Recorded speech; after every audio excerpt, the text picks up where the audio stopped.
Client टिकत नाही, repeat business येत नाही, असं बरेच लोक म्हणतात. आणि मग ते काय करतात, ॲड्स वाढवतात, ऑफर्स वाढवतात, डिस्काउंट द्यायला चालू करतात. पण रिअल जो प्रॉब्लेम आहे तोच इग्नोर करतात. रिअल प्रॉब्लेम आहे तुमची सर्व्हिस, तुमचं प्रोडक्टची क्वालिटी. सिम्पली सांगायचं म्हटलं तर कस्टमर तुमच्याकडे फक्त ऑफर आहे, प्रोडक्ट आहे म्हणूनच तुमच्याकडे येत नाही आहे. त्याला तुमच्याकडून रिस्पॉन्स फास्ट हवा असतो, सर्व्हिस फास्ट हवी असते, प्रोडक्टबद्दल सपोर्ट चांगला हवा असतो. आणि जर तुमची सर्व्हिस वीक असेल तर कस्टमरला एक्साइटमेंट येणारच नाही.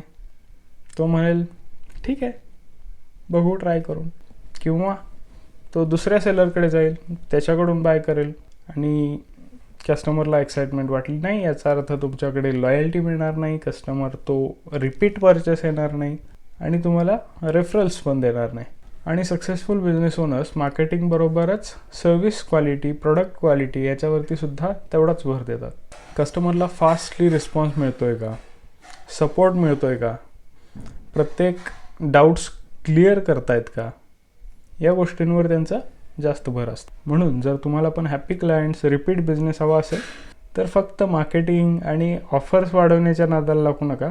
सर्व्हिस जी क्वालिटी आहे ती पण इम्प्रूव्ह करायचा प्रयत्न करा.